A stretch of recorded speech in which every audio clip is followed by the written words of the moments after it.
Hey everyone, today let's dive into a complete legs and shoulders workout. Looking to build some serious size and strength? Well, this structured routine is your answer. All right, let's kick things off with the big powerhouse moves for your lower body.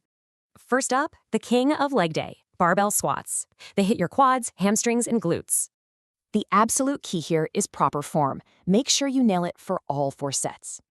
Okay, moving on to the machine leg press, another great compound move for your legs. You're gonna aim for 4 sets here, pushing for that 10 to 12 rep range. Time to isolate. The seated leg extension really zeroes in on your quad muscles. It's all about control here. Go for 3 sets of 12 to 15 reps. Now, let's hit the back of your legs. Lying leg curls are perfect for your hamstrings.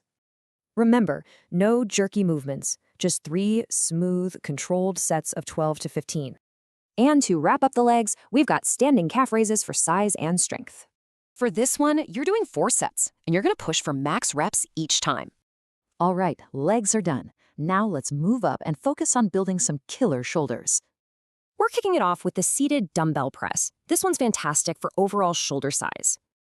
Go with a moderately heavy weight here for 4 sets of 8 to 10 reps. Want that wider look? That's where dumbbell lateral raises come in, to hit the side delts. And this is so important. Avoid using momentum. Let the muscle do all the work.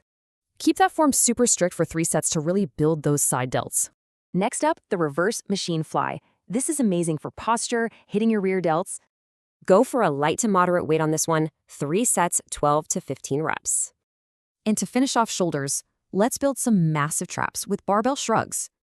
Again, keep it smooth, 4 sets of 12 to 15 reps, no jerking. So let's put it all together. Here's your entire workout plan, all in one place. So there you have it, a killer foundation. The question is, what are you going to conquer next?